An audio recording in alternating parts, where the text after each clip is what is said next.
temuan betapa Syekh Arsyad itu dalam menyelesaikan kasus, padahal kasusnya kasus akidah, tapi diselesaikannya dengan fikih. Wah, hebat nih. Coba kitab Tuhfatur Raghibin, itu kitab akidah. Di situ ada Syekh Arsyad itu menulis pengalaman Sidin menyelesaikan kasus akidah di masyarakat. Sidin gunakan dengan fikih dan usul fikihnya. Oh, ini luar biasa nih. Kasusnya akidah tapi menyelesaikannya dengan hukum, dengan metode hukumnya. Dan di situ kita melihat orang bahari itu biar salah pintar salahnya.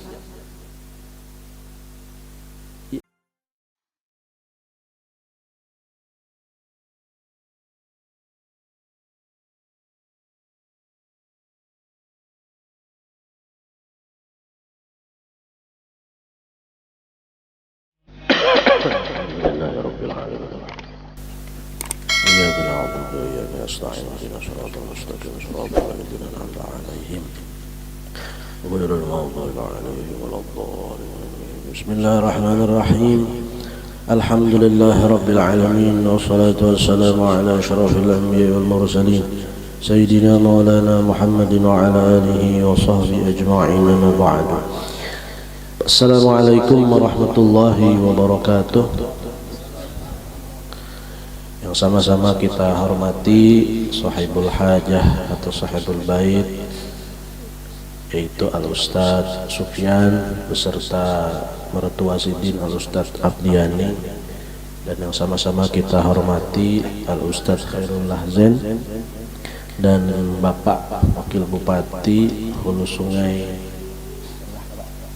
Tengah periode yang lalu. Baraba itu Hulu Sungai Tengah. Nah, jadi rupa-rupanya karena Sidin Barabai, ulun pernah juga sekitar 7 tahun tinggal di Barabai jadi tetamu. Nah, ini al-arwah junudun mujannadah ya ini. Nah, jadi pernah dulu Pak di Barabai, nggih, waktu Abah ditugasakan di Pengadilan Agama Barabai mulai tahun 93 sampai 2000, nggih. Tapi ulun baduhulu ke Martapura tahun 99. Jakat tidak jadi orang Barabai Selawasan. Alhamdulillah, dan para hadirin sekalian, tokoh-tokoh agama, tokoh masyarakat, dan sesepuh-sesepuh kita di sini, alhamdulillah pada malam hari ini kita bisa berkumpul bersama-sama bersilaturahim dalam rangka pertama pembukaan majelis Al-Ustadz Sufyan dan sekaligus memperingati haul dua tokoh suri tauladan kita, yaitu Maulana Syekh Muhammad Arsyad Al-Banjari dan khalifahnya Hadratus Syekh Kashful Anwar bin Ismail Al-Banjari. Ini bukan kebetulan beliau dihauli dua sekaligus atau sama-sama meninggal bulan Syawal, tapi memang kalau kita memperhatikan tertib Fatihah yang dibaca guru sekumpul di akhir-akhir umur Sidin lah. Sidin memulai Fatihah setelah sahabat, lalu kemana? Hasan Basri. Setelah Hasan Basri, Junaidil Baghdadi. Setelah Junaid Baghdadi, Syekh Abdul Qadir Jilani. Setelah itu Syekh Salman Al-Banani. Setelah itu Syekh Arsyad. Setelah itu Syekh Kashful Anwar. Sampai-sampai tertib Fatihah yang disusun Sidin itu ditulis dalam dalail khairatnya, dalam imdadnya. Nah, itu menunjukkan bahwa tidak salah kalau kita menyebut Syekh Kashful Anwar adalah khalifah daripada Maulana Syekh Muhammad Arsyad Al-Banjari.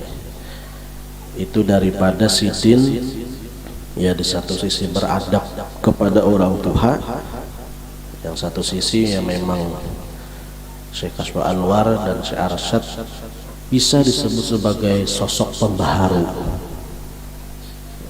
atau bisa disebut sebagai mujaddid.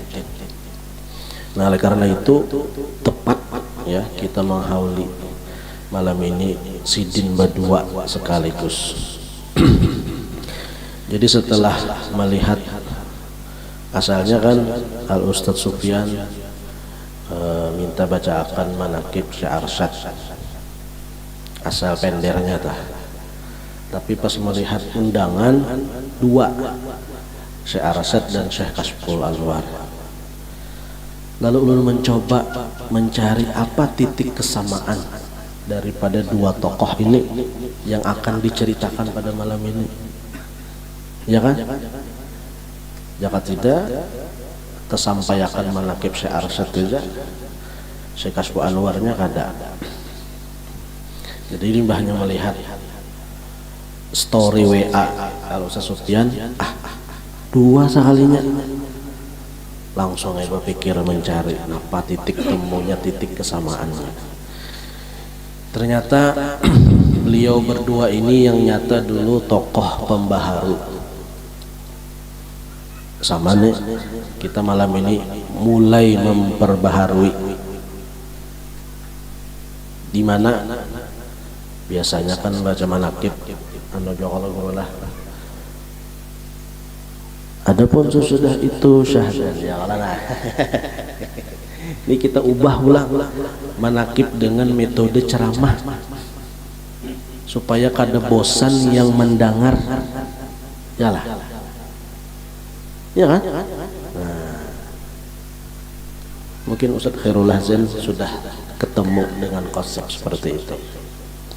Kalau Syekh Arsyad dan Syekh Kashful Anwar adalah tokoh pembaharu dalam aspek pendidikan atau sektor pendidikan, ya kan? Misalnya beliau berdua ini sama-sama membangun lembaga pendidikan, institusi pendidikan, wadah pendidikan.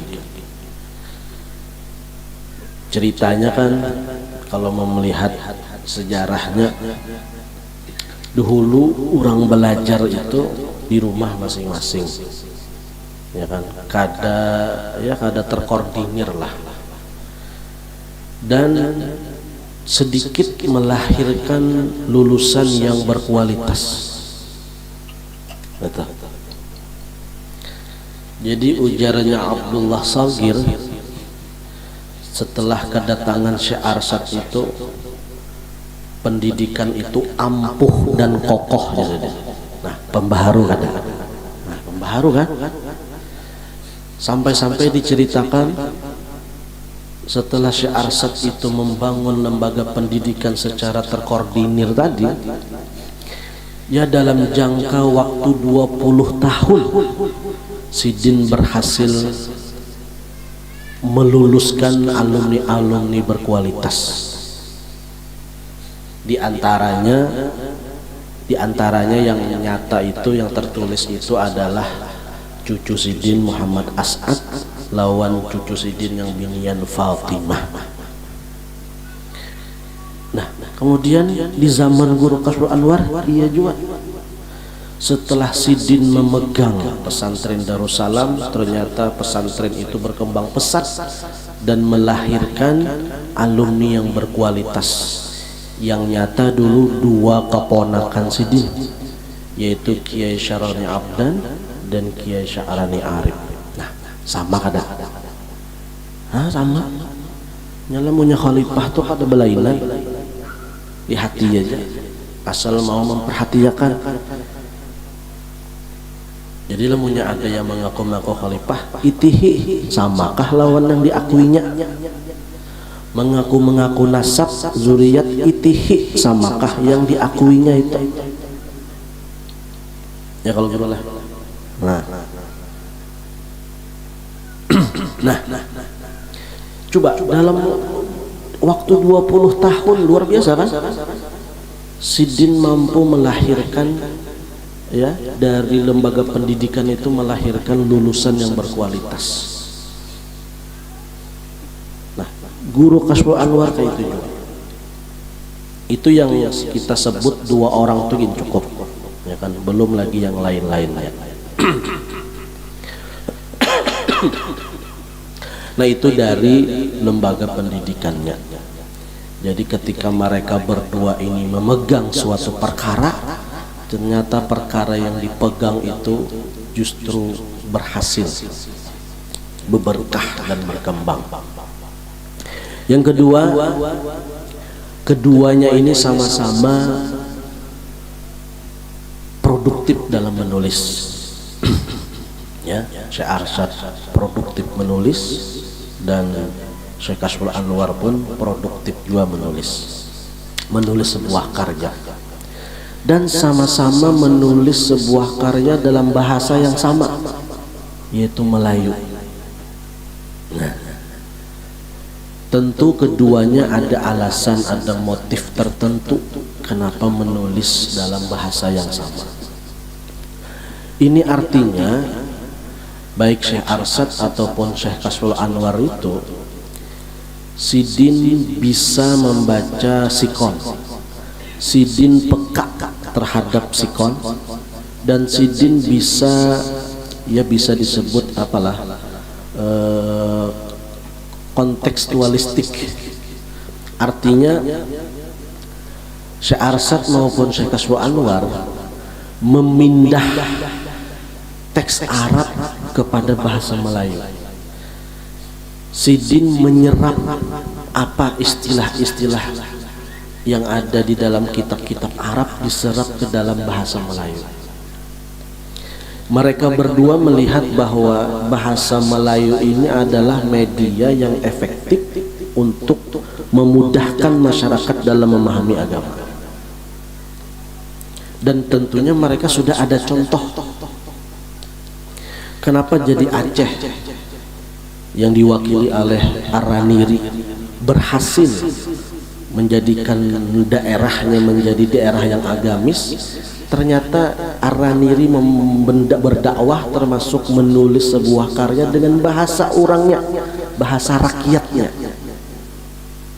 ya kan? Asin Kili, kenapa jadi diterima masyarakat beliau itu? Karena beliau berdakwah dan mengarang karya itu dengan bahasa rakyat. Nah, itulah Syekh Arsyad, Syekh Kashful Anwar, beliau berdua ini, ya kan? Kenapa diterima sampai sekarang, namanya ajarannya masih hidup? Ya karena mereka berkarya untuk rakyat, berdakwah untuk rakyat, sehingga bahasa yang digunakan untuk berdakwah adalah bahasa rakyat, itu bahasa Melayu itu. Ya, di samping beliau berdua ini berpaut ke atas, tapi tetap mengakar ke bawah. Nah, itu yang maulah Syekh Arsyad, Syekh Kashful Anwar mempunyai masa di setiap Kashful Anwar kayak itu. Beda dengan orang-orang yang berkarya itu hanya berpaut ke atas, tapi kadang mengakar ke bawah. Misalnya ada tokoh sastra Melayu namanya Abdullah Munshi. Disebut-sebut sebagai bapak sastra Melayu. Tapi ternyata setelah ia meninggal, sampai hari ini kada lagi namanya. Bahkan namanya disebut sebagai nama yang negatif, karena dia berkarya untuk orang atas, bukan ke bawah. Itu yang maulah Sidin kehilangan pengaruh, kehilangan masa, kehilangan rakyatnya. Berpaut ke atas itu ya berpaut hanya untuk penguasa, berkarya untuk penguasa, berkarya berdakwah hanya untuk istana, bukan untuk rakyat biasa.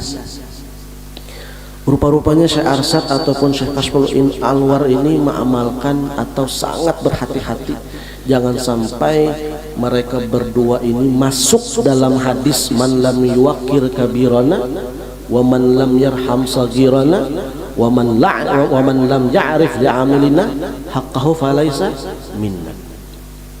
Hadis itu kan barang siapa tidak menghormati orang tua, barang siapa tidak menyayangi pemudanya, dan barang siapa tidak menghargai menghormati ulama bahkan maka bukan umat kami, kata Rasul.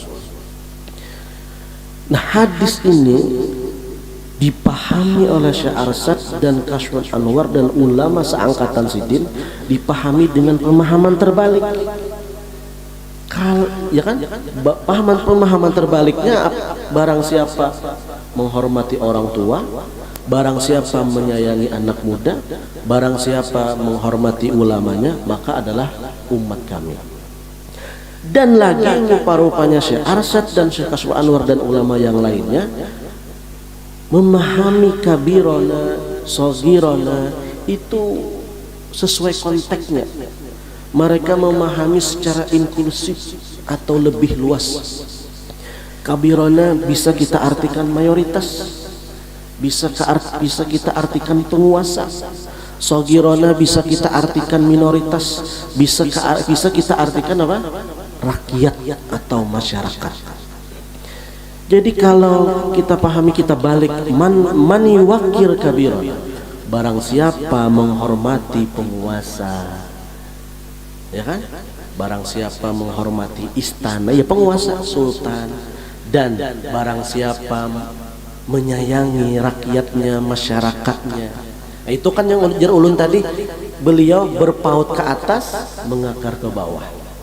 Jadi beliau merangkul penguasanya, yuwakir kabirona, yarham sagirona, merangkul rakyatnya. Dan yang lebih hebat lagi, Syekh Arsyad itu beliau berkarya bukan hanya untuk sesama ilmuwan. Nggak ada orang tuh maulah karya itu hanya untuk sesama ilmuwan, ya kan? Hanya untuk sesama ilmuwan. Tapi kalau Syekh Arsyad, Syekh Kashful Anwar, beliau berkarya untuk kabirona, berkarya untuk sogirona tadi, untuk ke atas, untuk penguasa dan rakyat, dan berkarya juga ya'rif li'amilina haqqahu, berkarya sesama eksklusif para ilmuwan. Apa hasilnya? Kalau tadi laisa minna, kalau kita balik apa tak bahasa Arabnya? Faminna, ya kan, barang aja, pokoknya akhirnya diakui. Nah, ini yang mau ulah Syekh Arsyad, Kashful Anwar dan yang lainnya itu berhasil mempunyai nama sampai sekarang. Karena tadi apa? Yuwakir kabirona, yarham sagirona, ya'rif li'amilina haqqahu, lalu akhirnya diakui, ya kan? Nah, itu. Nah, coba tadi Sidin menggunakan bahasa Melayu. Itu kan menunjukkan bahwa beliau berdua ini mengerti terhadap apa yang dihadapinya. Sampai-sampai ya tentu aja Bang dapat kritikan, ya kan? Kenapa jadi bahasa Melayu? Kenapa kada bahasa Arab? Ya kan? Sampai-sampai wahini syair gitu. Ada bahasa yang tadi, ya kan? Nah, bercampur ulang. Ada Arab, ada Melayunya. Nah, ya kan? Nah, ya asal sesuai arutnya aja tah, ya Allah. Timbangannya. Tapi karena Bapak itu patut juga kita apresiasi, ya kan? Itulah karya lokal. Ya kan? Itu karya lokal. Kalau bisa sampai ke ranah internasional. Seperti Maulana Syekh Arsyad, beliau adalah ulama tradisional pada zaman itu, sekarang menjadi internasional, global. Tapi jangan salah, Syekh Arsyadnya, Syekh Kashful Anwarnya memang ulama tradisional, tapi Sidin berdua itu sosok ilmuwan yang ensiklopedik, artinya menguasai berbagai disiplin ilmu. Coba lihat karyanya, bukan hanya tertentu kepada fikih, ya, tapi kepada tasawuf, akidah, ya kan? Apalagi sampai astronominya, falaknya, ya kan? Nah, itu luar biasa. Begitu juga kepada Syekh Kashful Anwar tadi. Nah, itu jangan kita anggap remeh kalau ada ulama itu menulis dalam bahasa Melayu. Di situ kalau kita membaca dengan seksama karya-karya bahasa Melayu tadi, di situ ada ijtihad sebenarnya, atau paling tidak di situ ada proses berpikir kritis dari si pengarang. Kada gampang. Coba kayak kitab Syiar saja, kan usah yang lain yang sudah kita kenal aja Sabilal misalnya. Pertama Syiar 1, Sidin menyerap istilah fikih ke dalam bahasa Melayu tuh. Kadakah itu menguras otak? Satu. Yang kedua, Sidin mengumpulkan pendapat-pendapat fuqaha. Ya kan? Ayo pian, namun ulun suruh kumpulkan 3 pendapat fikih, kada mau tak? Sidin ratusan mungkin pendapat fuqaha yang ada dalam kitab Sidin itu dikumpulkan Sidin. Setelah dikumpulkan, ditampilkan, ditulis dalam bahasa apa? Bahasa Melayu. Itu kan proses, ya, itu menguras waktu, tenaga, ijtihad. Coba ada puluhan literatur yang berbahasa Arab di sana, tapi ditampilkan Sidin dalam bahasa Melayu. Asalnya kan bahasa Arab. Itu mengumpulkan itu berapa waktu sudah habis Sidin. Setelah itu langsung dimasukkan, ada pasti dipilah, diseleksi mana yang patut, mana yang ada. Apalagi ketika perbedaan pendapat fikih yang ditampilkan Sidin itu, yang dikumpulkan Sidin itu berbeda pendapat. Memakan waktu pulang itu dan menguras tenaga, belum lagi menterjemah, ya kan? Nah itu, jadi di situ ada kegiatan ijtihad Sidin dalam maulah kitab kita, jangan dianggap remeh. Syekh Aswa Anwar dalam kitab Sidin At-Tabyin Ar-Rawi, ya kan, di Syarah Arbin An-Nawawi, itu betapa aktifnya, betapa kreatifnya Syekh Aswa Anwar maulah kitab itu, mensyarah Arba'in An-Nawawi kan. Nah, itu patut kita hargai. Dan akhirnya apa? Akhirnya ulama yang menulis karya dalam bahasa Melayu itu akhirnya menunjukkan menunjukkan bahwa ternyata bahasa Melayu itu atau bahasa Banjar yang ditulis Sidin itu mampu menyampaikan pesan-pesan ketuhanan, mampu menyampaikan pesan-pesan kenabian. Coba lamun Sidin menulis hadis, ditulis terjemahnya, diartikan, itu kan dalam bahasa apa? Bahasa Melayu. Itu artinya bahasa Melayu yang Sidin gunakan hendak ditampilkan Sidin sebagai bahasa Melayu ini bisa menyampaikan pesan-pesan ketuhanan dan kenabian, dan bisa menyampaikan pesan-pesan dari ulama-ulama yang dahulu itu. Nah, jadi luar biasa. Ya, inilah titik kesamaan daripada yang dua orang ini, dua sosok ini. Kenapa jadi kada bahasa Arab? Ya kan? Memang ada bahasa Arab, tapi literatur yang dipakai bahasa Arab. Oh, berarti kalau memakai literatur bahasa Arab, berarti kadada keaslian apa? Keaslian intelektual si pengarang. Karena mereka hanya mengacu kepada ulama-ulama terdahulu. Berarti kadada pemikiran Sidin jar di dalam kitab itu. Kata siapa? Nah iya, asal hambus saja. Ya kan? Coba kalau syiar itu, kalau hendak tahu hasil pemikiran Sidin, ya, itu lihat bagaimana Sidin menyelesaikan kasus-kasus lokal. Begitu arifnya Sidin menyelesaikan kasus lokal, setelah selesai ditulis di dalam kitab Sidin tadi. Misalnya ada tulisan dari Iqbal dan Syahid Rahman. Mereka berdua menemukan bahwa ada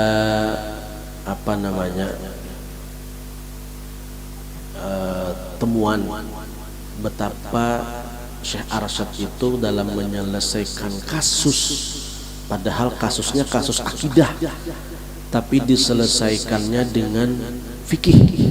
Wah, hebat nih. Coba kitab Tuhfatur Raghibin, itu kitab akidah. Di situ ada Syekh Arsyad itu menulis pengalaman Sidin menyelesaikan kasus akidah di masyarakat. Sidin gunakan dengan fikih dan usul fikihnya. Oh, ini luar biasa nih. Kasusnya akidah tapi menyelesaikannya dengan hukum, dengan metode hukumnya. Dan di situ kita melihat orang bahari itu biar salah, pintar salahnya. Coba, misalnya Jarsidin di sana ada ritual lokal atau praktik lokal. Misalnya menyanggar dan membuang pasilih. Ada kala? Bah ada bacanya, ada miahakan. Ada di situ. Di situ Sidin menulis itu dengan format tanya jawab, menyanggar dan membuang pasilih. Jadi dahulu tuh ada praktik menyanggar dan membuang pasilih yang dianggap bisa menyembuhkan penyakit dan membuang sial. Baharinya tah. Ada jual lagi Bapak apam batungging kah? Nah, jarang dengar kayak ritual bahari tah. Ya kala siapa yang menyelesaikan kasus itu amun apam batungging itu napa aja kisahnya di kuburan kah? Lalu diandaki apam wadai apam. Ini makanan khas Barabai. Tahu apam yang mana atau batumbang, batungging ya. Anu kena, iya anu kena tet ya. Batumbang, kayak ingatan tunggingnya aja. Gitu kalau aja. Ternyata siapa yang menyelesaikan kasusnya? Syekh Abdullah Khatib ya kah? Di dalam risalah Sidin apa jar guru? Risalatul Fam kah? Fi ahkamil afam. Sampai hari ini belum mencari lagi. Ujar kitab itu ada di wadah Guru Hudori. Guru Hudori ada lagi. Kena mendatangi anak Sidin, ganal sama sudah anak Sidin, minta cariakan. Tuh karya lokal biasa itu patut kita kita minjam ya Allah, karena diambil ya di fotokopi. Nah, jadi tadi di Urang Bahari itu di zaman Syekh Arsyad itu ada praktik lokal ritual menyanggar dan membuang pasilih, ya kan? Tujuannya mampu membuang penyakit dan membuang sial. Jadi ujar Syekh Arsyad, menyanggar pasilih dan membuang pasilih atau menyanggar pasilih tadi, ritualnya itu sama dengan ada kemiripan dengan praktik syirik. Praktik syirik sama, ada kemiripan antara keduanya ini. Praktik syirik. Jadi Sidin mengkiasakan, menganalogiakan menyanggar membuang pasilih tadi sama lawan praktik syirik. Jadi kalau kita membaca struktur kias itu, kasus aslunnya itu adalah praktik syirik. Nah, sedangkan kasus cabangnya adalah menyanggar dan membuang pasilih.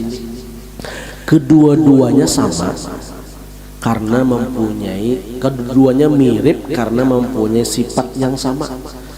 Sifat yang samanya itu adalah ada keyakinan bahwa di dalam praktik itu tadi ada sebab yang lain atau ada sesuatu yang lain selain dari Allah yang bisa menyembuhkan penyakit atau membuang sial.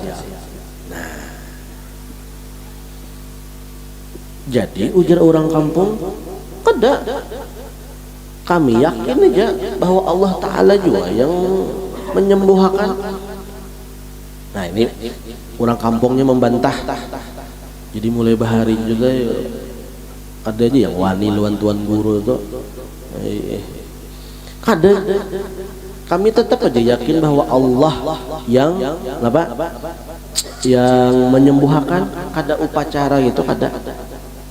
Cuma menurut kebiasaan, nah di sini menurut kebiasaannya bilanya menyanggar dan membuang pasilih itu digawi sembuh penyakit kami dan kada sial kami hidup. Sebagaimana, nah di sininya mengkias, sebagaimana yang membakar atau yang menghilangkan lapar adalah Allah. Tapi kebiasaannya api bilanya disentuh akan lawan benda yang kering terbakar, dan bilanya makanan tuh dimakan ampih lapar. Ujar buhannya nih bisa mengkias juga. Nah, ujar Syekh Arsyad kada dibantah pulang oleh Syekh Arsyad kias orang kampung tadi. Lalu Sidin menggunakan farik atau farak di situ, perbedaan, membedakan secara spesifik antara dua hal yang disamakan tadi. Ujar Syekh Arsyad,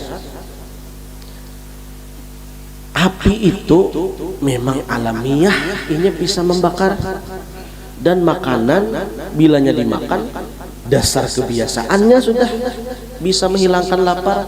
Tapi namun menyanggar dan membuang pasilih itu bukan kebiasaan, itu kebetulan, ujar saya.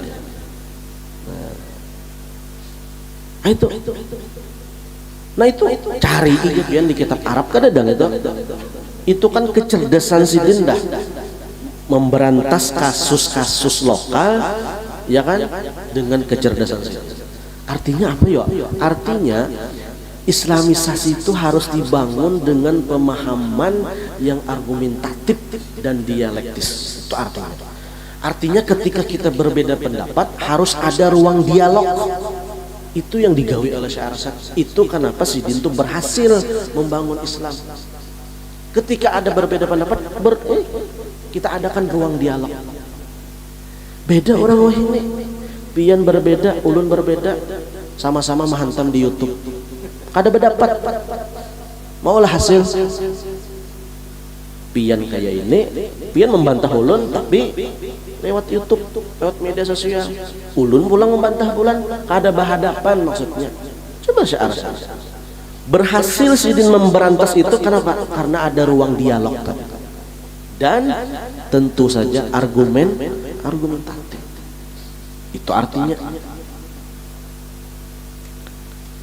Nah, itu kenapa jadi Sidin, kenapa Islam di wadah kita tuh kenapa jadi berhasil?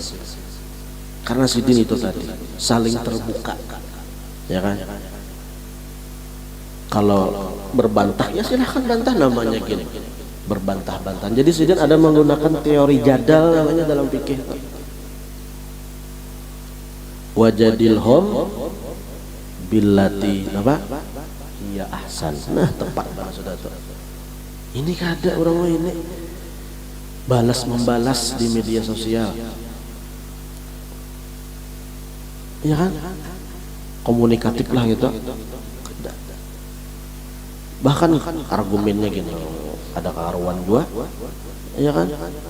Yang kena al-yawma nakhtinu ala afwahihim wa tukallimuna aydihim. Coba lamun saling ruang dialog kita buka, ya kan? Nah, itu.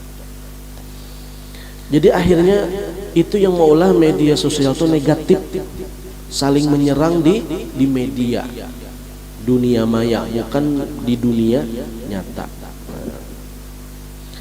Nah itu bukti bahwa Syekh Arsyad itu meskipun kitabnya Melayu, tapi di sana tersimpan kecerdasan atau intelektualitasnya. Itu satu sudah, atau dua tadi yang pendidikan ini tadi masalah. Yang kedua, kesamaannya pulang antara Syekh Kashfu Anwar dengan Syekh Arsyad Al-Banjari. Mereka berdua sama-sama membina muridnya atau keluarganya, anaknya atau kadernya. Ketika sudah selesai dikirim masing-masing kemana? Ke penjuru daerah. Nah, kayak Ustadz Sufyan dari kampung Jawa dikirim ke sini, ya Allah. Nah, alhamdulillah benar ada tuan gurunya di sini, ya kan? Pengajiannya ada sampai kayak ini. Nah itu. Nah, Syekh Arsyad, Syekh Kashfu Anwar kayak itu juga mengolah lembaga pendidikannya, dilajari dan macam-macam. Setelah selesai dianggap mumpuni dan mapan, ya kan? Lalu dikirim ke mana tadi? Ke penjuru daerah masing-masing. Makanya banyak kan Syekh Arsyad itu zuriatnya kemana? Di berbagai daerah. Nah, ternyata Syekh Kashfu Anwar kayak itu juga. Nah tadi ulun siang tadi mendengar kisah dari Abah. Ternyata guru Sya'rani kayak itu juga ajar Sidin. Sidin mengirim murid Sidin kemana-mana. Ya kan? Jadi itu contoh sudah rupanya. Sampai-sampai Syekh Arsyad itu saking mengkader pemuda atau anak Sidin atau zuriat atau murid Sidin sampai-sampai menerjunkan murid Sidin atau alumni Sidin itu di berbagai lembaga. Bukan hanya di berbagai daerah, tapi juga menerjunkan kadernya, alumninya di berbagai lembaga. Seperti misalnya tadi cucu Sidin Muhammad As'as. Ternyata setelah selesai sekolahnya, belajarnya, ya kan, diterjunkan Sidin di lembaga hukum, yaitu Mahkamah Syariah yang menjadi sekarang pengadilan. Ya kan? Sidin melihat hukum Islam sudah ada. Sidin sudah berhasil menampilkan hukum Islam, tapi supaya efektif menjalankan hukum Islam perlu ada wadah. Apalagi ketika ada sengketa hukum Islam, ini perlu ada wadah di situ. Dan kadang mungkin aku sendirian, ya kan, yang mau urusnya. Akhirnya Sidin mengusulkan kepada penguasa untuk mengulah lembaga hukum tadi, yang dinamai dengan Mahkamah Syariah, yang tujuannya menyelesaikan sengketa-sengketa hukum Islam. Penguasa waktu itu karena sudah ada komitmen terhadap agama, diamini usulan Syekh Arsyad itu. Nah, ini nyamannya bila hanya ada penguasa nih, ulama dan penguasanya sama-sama mempunyai komitmen terhadap agama, mempunyai hirasatuddin wa siyasatud dunya. Syekh Arsyad ada komitmen untuk memelihara agama, hirasatuddin, dan Sidin ada punya komitmen siyasatud dunya, membangun negara, mengurus negara. Ternyata penguasa pada waktu itu sama juga, atau umpat-umpatan bisa juga sama. Betul ini just penguasanya, kita harus ada komitmen kepada agama dan kepada negara. Karena islamisasi di sebuah daerah atau negara itu kada bisa berlaku tanpa ada melibatkan ulama, dan sulit berjaya tanpa dukungan penguasa. Nah, itulah implementasi daripada komitmen tadi, hirasatuddin wa siyasatud dunya. Nah, inilah yang maulah ada bersatunya pesantren dan keraton. Keraton itu kan istana. pesantren dan keraton. Nah, ada keterpaduan. Sudah diamini oleh penguasa. Nggih, siap. Pian konsep aja kayak apa mahkamah syariahnya. Oh, nengaranya Syarasat nih orang sudah 30 tahun sekolah. Apakah yang dipelajari Sidin tak? 30 tahun di situ. Coba di mana akalnya Sidin bisa mulai irigasi itu nah? Ya kalau Sidin mulai irigasi, coba. Berarti banyak benar ilmu yang dipelajari Sidin sampai bisa. Jadi ada anunya juga nih, apa namanya? Ya pertaniannya lah, ada jiwa anunya lah, apa ngarannya. Nah, bisa Sidin mengkonsep itu, dikonsep. Kemudian bahan yang akan dijadikan rujukan, ya kan, atau hukum material formalnya diulahkan Sidin. Ya kan, paling tidak kan sebilalnya, kitabun nikahnya, kitabun faraidnya, ya kan, diulahkan Sidin itu sebagai hukum material di lembaga mahkamah syariah tadi. Ada 2 jabatan di situ, ada mufti, ada qadhi. Mufti bertanggung jawab untuk memberikan fatwa terhadap apa yang dikehendaki oleh pemerintah, memberikan fatwa kebijakan-kebijakan yang diulah pemerintah terhadap agama, dan memberikan fatwa terhadap masyarakat terkait agama. Mufti didampingi oleh qadhi. Nah, qadhi ini tujuannya apa? Untuk menyelesaikan sengketa ketika ada sengketa hukum Islam antar sesama Islam. Kalau dalam kitab-kitab fikih itu qadhi itu jabatannya independen, jabatan yang sifatnya independen dalam pemerintah, dalam negara. Apa artinya Sidin mengulah lembaga tadi, mahkamah syariah tadi? Itu artinya ya secara fungsional mahkamah syariah yang dibangun Sidin ya itu agar lembaga itu bisa menyelesaikan sengketa atau konflik hukum di masyarakat. Tapi yang penting, ini yang penting, Sidin mengulah lembaga itu ingin menampilkan bahwa Banjar pada masa itu ada ada pelaksanaan hukum Islamnya, ada kegiatan penegakan hukum. Negara kalau ada lembaga hukumnya, ada pengadilannya, ada mahkamahnya, segala macam, itu menunjukkan negara itu selain melaksanakan hukum juga menegakkan hukum. Indonesia ada lembaga peradilannya? Ada. Itu artinya Indonesia ada kegiatan penegakan hukum di sana. Nah, itu yang diinginkan oleh Syarasat. Kenapa Sidin membentuk mahkamah syariah tadi? Nah, mufti pertamanya ini mufti pertama mahkamah syariah di Kesultanan Banjar. Ya, kena terbagi 2 kena. Dalam sejarah itu terbagi 2. Mahkamah syariah di masa Kesultanan Banjar dan mahkamah syariah di zaman Belanda. Karena pada tahun 1860 Kesultanan Banjar itu dihapus kesultanannya oleh Belanda. Maka mahkamah syariah di zaman itu secara struktural inya bergabung lawan sultan. Lalu ketika kerajaan Banjarnya terhapuslah mahkamah syariahnya, terhapus juga. Lalu terbagi 2 di situ. Nah, mahkamah syariah meskipun sudah dihapus, ternyata tetap ada di zaman Belanda itu. Setelah abad 1860 dihapus, tahun 1860 kerajaan Banjar dihapus, mahkamah syariah dihapus. Nah, setelah mulai 1860 sampai seterusnya, mahkamah syariah meskipun dihapus oleh Belanda tapi tetap diakui keberadaannya. Nah, lalu di sini muncul dua masa mahkamah syariah di masa Kesultanan Banjar, artinya sebelum tahun 1860, dan mahkamah syariah setelah 1860. atau mahkamah syariah di masa Belanda, kolonial Belanda.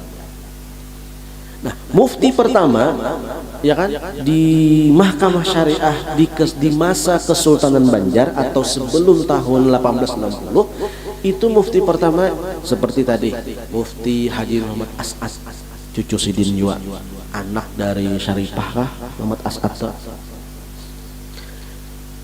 meninggal diganti oleh anak Syekh Arsyad yaitu Mufti Haji Jamaluddin.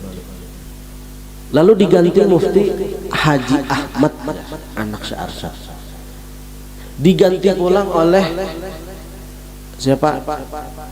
Kalau tidak salah Haji Syihabuddin. Nah, itu mufti di zaman mufti mahkamah syariah di masa Kesultanan Banjar atau sebelum tahun 1860. Lalu tahun 1860 mahkamah syariah itu Kesultanan Banjar dihapus, lalu mahkamah syariahnya umpat juga terhapus, ya kan? Tapi Belanda tetap mengakui keberadaan, bahkan pemerintah Belanda ingin mempertahankan mahkamah. Jadi ngarannya mahkamah syariah setelah 1860 itu sifatnya informal aja, informal, ya kan? Nah, meskipun pemerintah Belanda memegang Stadsblad 1882 tentang pembentukan pengadilan agama di luar Kalimantan, ya kan? Tapi keberadaannya tetap ada. Nah, lalu ngarannya mahkamah syariah di masa kolonial. Nah, ini yang menjadi mufti Muhammad Khalid bin Khalifah Hasanuddin bin Syekh Arsyad. Pada tuan kata lawan guru ya Allah. Mufti, ya kan? Kemudian diganti setelah Khalid Mufti Haji Muhammad Nur bin Qadi Haji Mahmud. Ujar Mufti Jamaluddin Sungai Jingah tadi yang dibaca munsyid tadi. Nah, Jamaluddin Sungai Jingah. Nah, itu mufti di zaman kolonial setelah kerajaannya dihapus. Terakhir Mufti Abdurrahman Siddiq. Nah, dihapus mahkamah syariah tadi, ya kan? Kemudian tahun 1937 pemerintah Belanda mengulahkan mahkamah syariah, tapi namanya Kerapatan Qadi. Nah, itu namanya Kerapatan Qadi. Kerapatan Qadi besar. Jadi dibagi dua, ada Kerapatan Qadi besar, ini pengadilan agama tingkat banding ngarannya lamun wah ini, ada Kerapatan Qadi biasa, ini pengadilan agama tingkat pertama lamun wah ini. Nah, itu Kerapatan Qadi besar tahun 1937, ketuanya yang pertama diangkat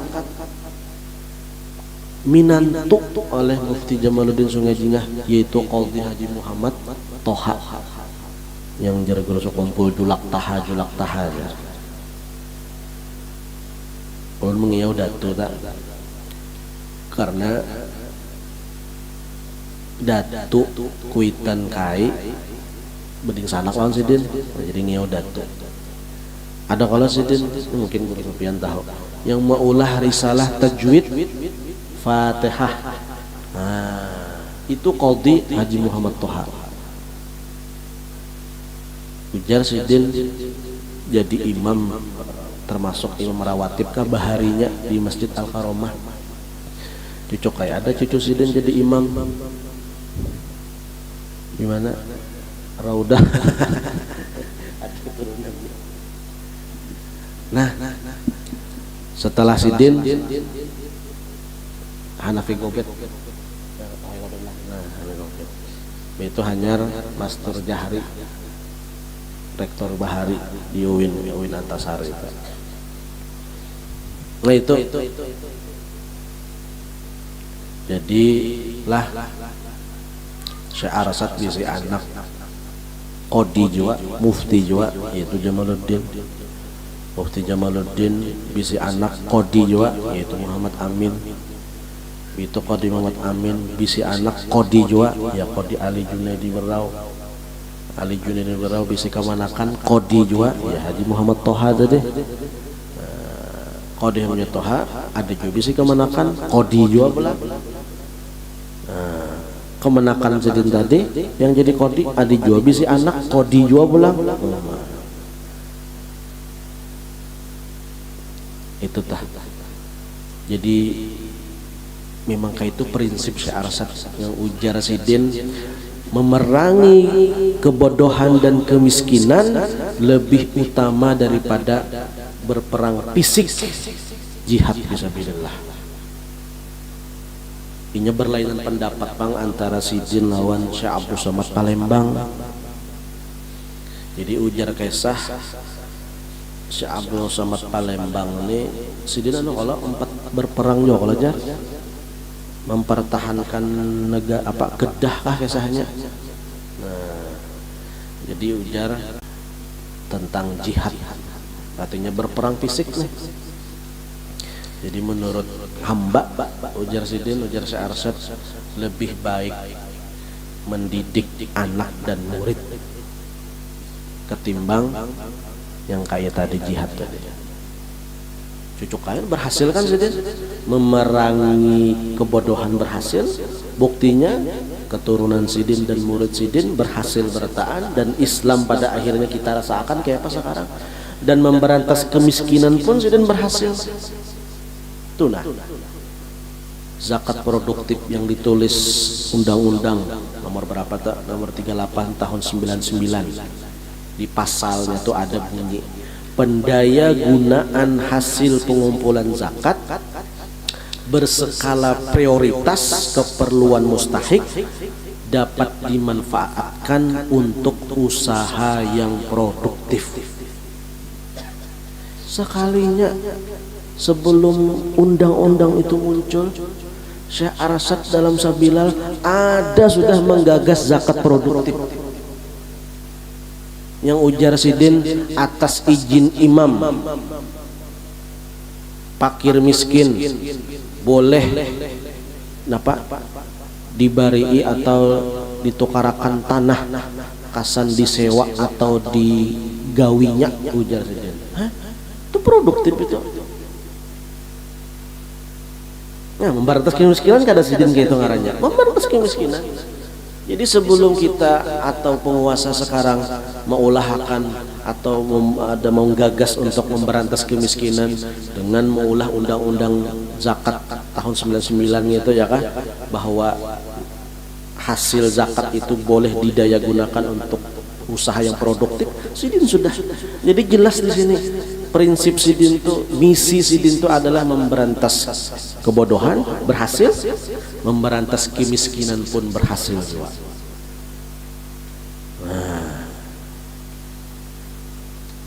Syekh Kasbu Anwar kayak itu juga, ya kan? Cuma skalanya di skala lokal Martapura aja kan. Nah, kalau Syekh Arsad kan keseluruhan.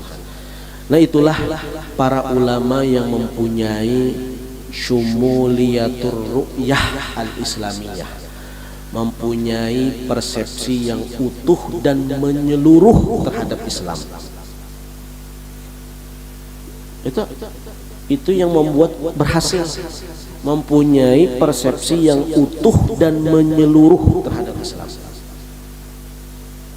Lain kita utuhnya aja, utuh ngaran. Nah, utuh ngaran gitu nih, toh ya. Jam berapa? Nah, ya lah. Toh, itu utuh. Kita nih utuh kiawan. Tapi dalam pemikiran belum utuh lagi. Nah, jadi karena Sidin itu baik Sidin ke Syekh Arsad atau Syekh Kasbu Anwar itu sosok yang mempunyai dua citra.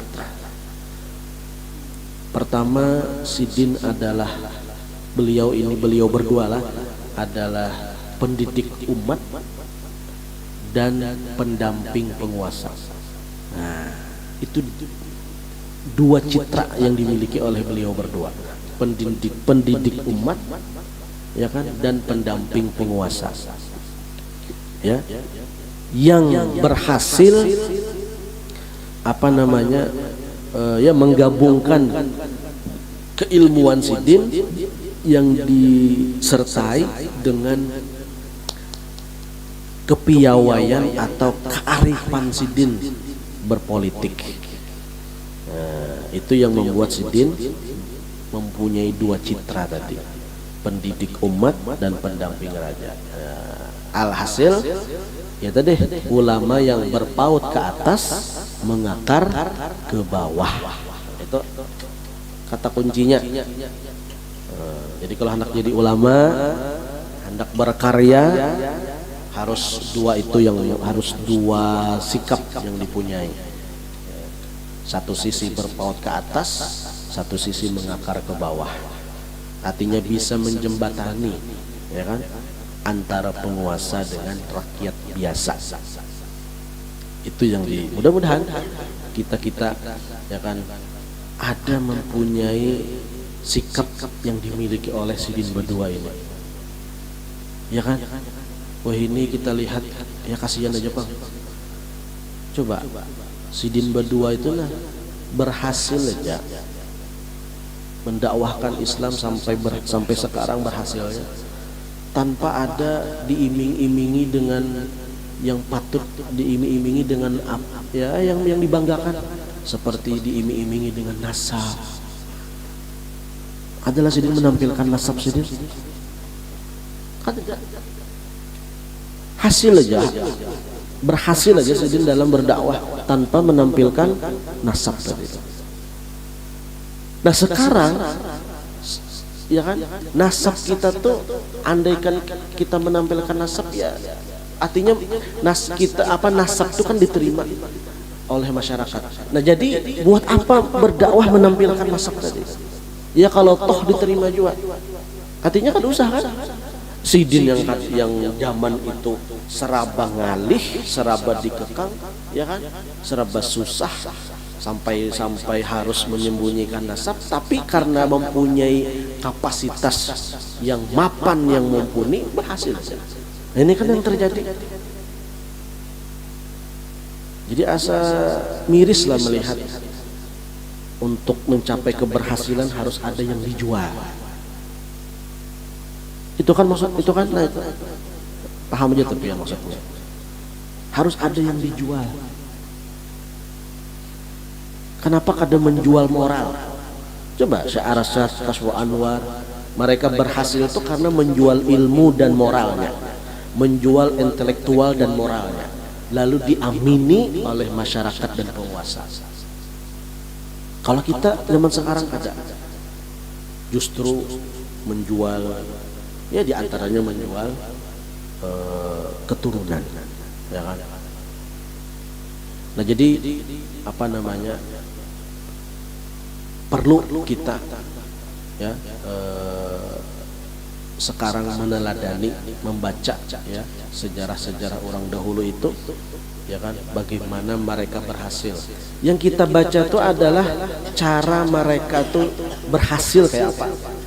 Jangan membaca karamatnya. Sidin bisa anujar, kenapa ambil Sidin di Makkah aja, sekalinya tangan Sidin ke belakang, sekalinya ada durian, rupa-rupanya tangan Sidin ke mata pura soal. Jadi kalau mau ambil durian itu bisa lah pian melihat film superhero Fantastic Four, tangannya panjang, ya pala ada olah. Siapa tuh Fantastic Four itu ada kalau film superhero, hanya ketujuh juga Bang nonton itu jadi tahu. Ada kalau superhero ini yang bisa tangan panjang. Oh, kak mulai sini no, kau mau ambil yang jauh. Nah, Fantastic Four gini bisa mengambil durian yang jauh-jauh itu. Artinya itu kada karamat. Wani ulun madahi itu, apa menguyang itu. Itu nah keberhasilan Sidin itu karamat. Itu karamat yang universal namanya. Al-Quran mukjizat yang universal. Itu kenapa jadi kita harus berpegang. Bukti universalnya sampai sekarang masih dipelajari. Syarasat namanya, kitabnya sampai sekarang masih ada. Itulah karamat Sidin. Bukan karamat Sidin mengambil durian. Karamat Mampang itu Fantastic Four gitu bisa. Apalagi ada paham juga yang dibacakan yang itu. Nya kada ada bahan. Itu artinya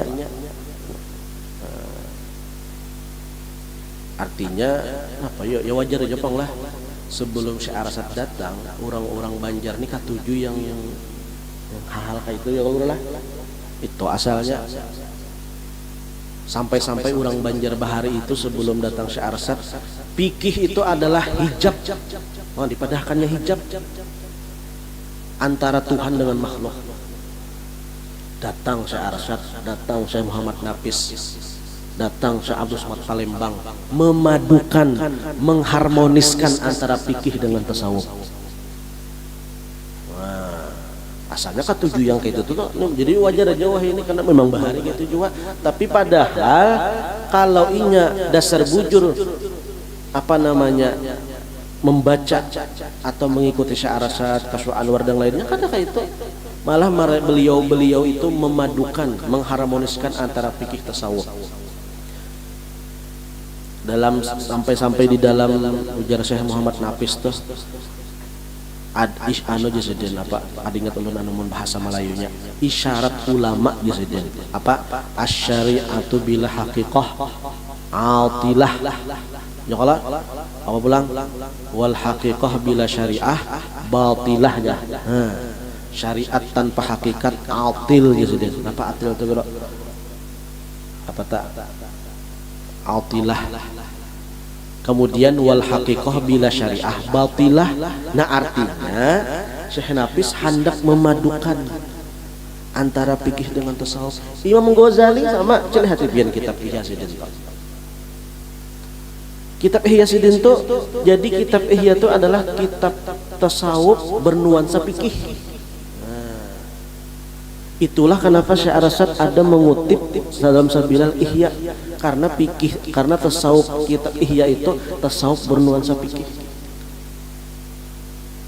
Sama Imam Ghazali nih gitu juga di zaman Sidin ceritanya itu ya kan fikih lawan orang tasawuf ini hantam. Lalu Sidin muncul memadukan ini. Nah itulah kenapa Syekh Arsad dan ulama yang lain itu mengadopsi tasawuf Ghazali itu. Jadi orang Banjar kita ini anti fikih, anti syariat, sampai-sampai jarnya dipadahkannya hijab bila orang berfikih. Datang Sidin, dibasmi Sidin, paradigma doktrin kayak itu. Jadi kita kada menyalahkan juga apa orang wah ini katuju membaca tasawuf ya Allah nyaman bang membaca tasawuf tuh. Tapi ma'amalakan ngalih ya Allah gerak. Coba pikih ini nyaman jadi amalakan sembahyang sudah hai. Tapi yang mendengar bosan kebanyakan ya kah? Yang membaca akan bang mau